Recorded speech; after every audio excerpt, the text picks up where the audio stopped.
Sekarang kita hari-hari mudzakarah pentingnya menghidupkan 4 amal masjid. Ya Kang ya?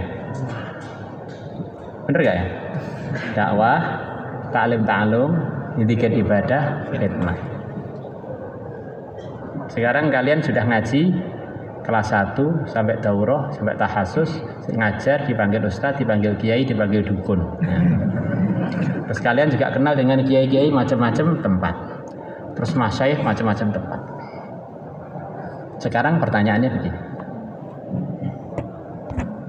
Yang alumni Azhar, ada nggak di kitab yang kalian pelajari ngomong bahwa bentuknya 4 amal masjid zaman Nabi itu seperti yang dipahami jamaah tabligh?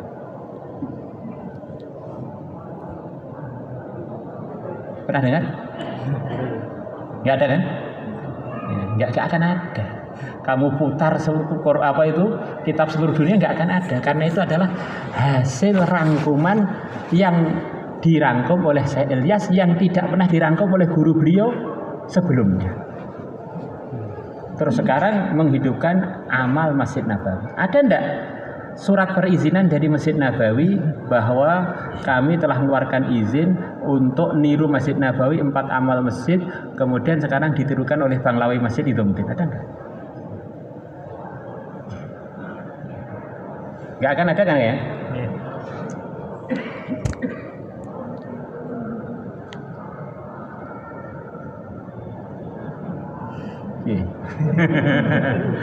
Ini terusannya Pak Feti kemana ya? Biar kalian melek dulu aja. Mana minum ya?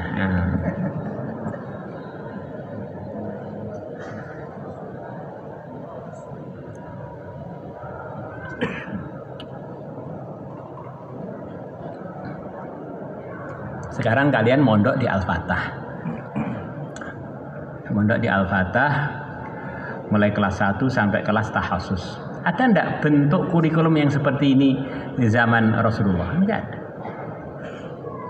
Ini satu kurikulum yang dipraktekkan dan tampak manfaatnya orang tuh jadi dapat kemudahan di dalam memahami agama yang telah dibawa oleh yang mulia Nabi besar Muhammad SAW.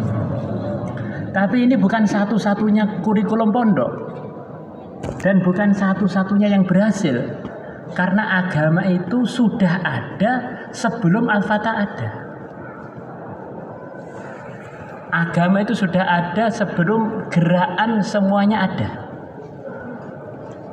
Maka posisinya gerakan setinggi apapun itu adalah sebagai motivator, sebagai penyemangat kita untuk ngerawat apa yang telah diijazahkan Rasulullah kepada umat, yaitu kurikulum Ahlus Sunnah wal Jamaah. Ini pemahaman ini harus kita sepakati. Kalau nggak ini kita bingung. Maka di dalam pergerakan itu ada namanya gerakan awal, ada gerakan seterusnya, gerakan seterusnya. Di antara yang ditulis dalam Malfudnya Syekh Ilyas, cita-cita beliau, saya tidak ingin gerakan saya ini bagian dari nambah perpecahannya umat. Saya ingin gerakan saya ini bagian dari umat. Jadi pengennya Syekh Ilyas itu ya gerakan Syekh Ilyas itu gabung dengan umat Islam yang lain dalam bareng-bareng ngerawat Islam, bukan merasa benar sendiri. Maka Syekh Ilyas sebagai muassis, putra beliau tetap dipondokkan di pondok lain. Kemudian Syekh Yusuf begitu juga putranya dipondokkan kepada pondok lain. Kemudian sekarang Syekh Sa'ad juga dipondokkan putra-putranya di pondok lain. Maknanya antara gerakan dengan antara keilmuan itu bisa berpisah. Gerakan saya jamaah tabligh, tetapi kalau mondok orang itu ikut jamaah tabligh 70 tahun mungkin kalau nggak mondok belum tahu caranya sholat yang benar, karena memang ini gerakan bukan pesantren. Orang jadi pengurus Nahdlatul Ulama mulai umur 13 tahun jadi pengurus sampai wafat umur 80. Jadi pengurus dok, tapi nggak pernah mau mondok di pondok aswaja. Akhirnya syarat rukun wudu nggak tahu. Memang dia ini pengurus pergerakan, bukan alumni pesantren.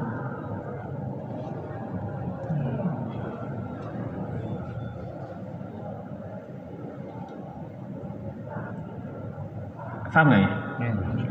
Antum mudzakarah 6 sifat, mudzakarah 4 amal, kalau tidak diteruskan di lembaga namanya Tarbiyatul Ulum, pendidikan ilmuwan, itu belum membentuk kalian bagian dari ahlu sunnah.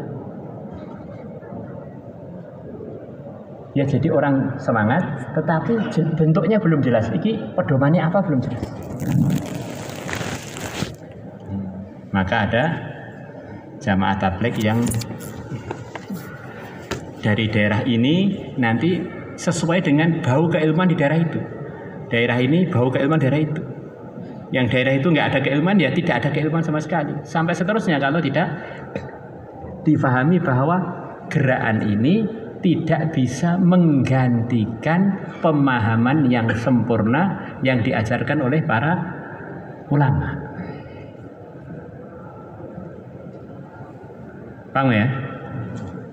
Terus di dalam keorganisasian,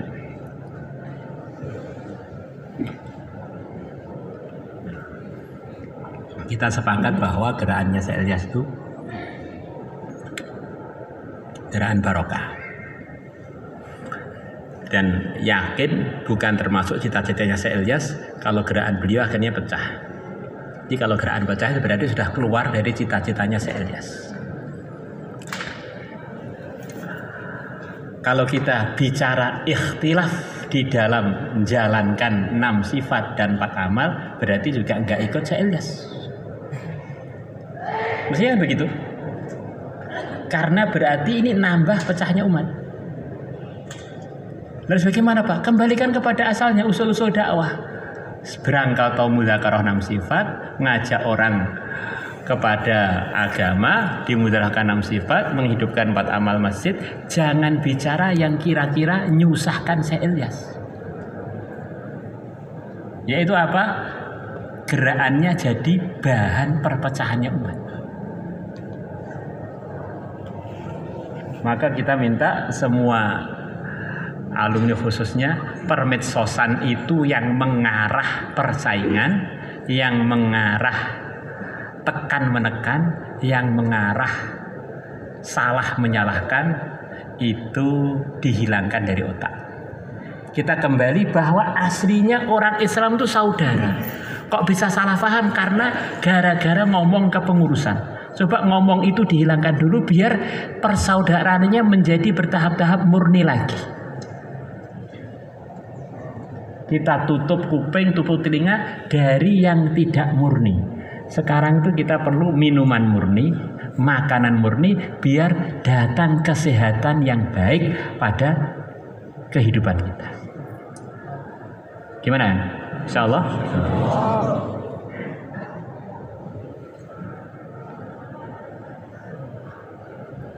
Terus bagaimana Pak terusannya?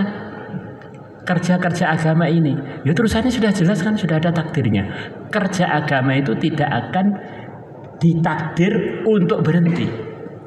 Itu terus akan ada terus sampai menjelang hari kiamat. Kepengurusan itu bergonta-ganti, tetapi agamanya dan kerja agamanya terus berjalan. Kamu nggak usah khawatir kerja agama berhenti, tidak akan. Kalau kita ikut menjadi bagian dari yang kerja, kita akhirnya ikut beruntung dengan usaha untuk memurnikan kerja kembali kepada yang dimufakati, yaitu kita nolkan dulu dari ikhtilaf yang namanya apapun. Dimurnikan dulu saku, sing penting iso sholat, iso amar ma'ruf nahi mungkar, iso nguripne masjid, iso nguripne taklim, lahan sakliyane kuwi aku saiki mau ngomong. Oleh okeh golek konco sebanyak mungkin untuk bareng-bareng dapat ridhonya Allah.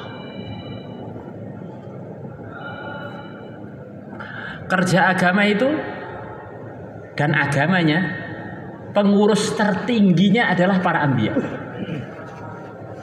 Kamu perhatikan, pengurus tertingginya itu para anbiya.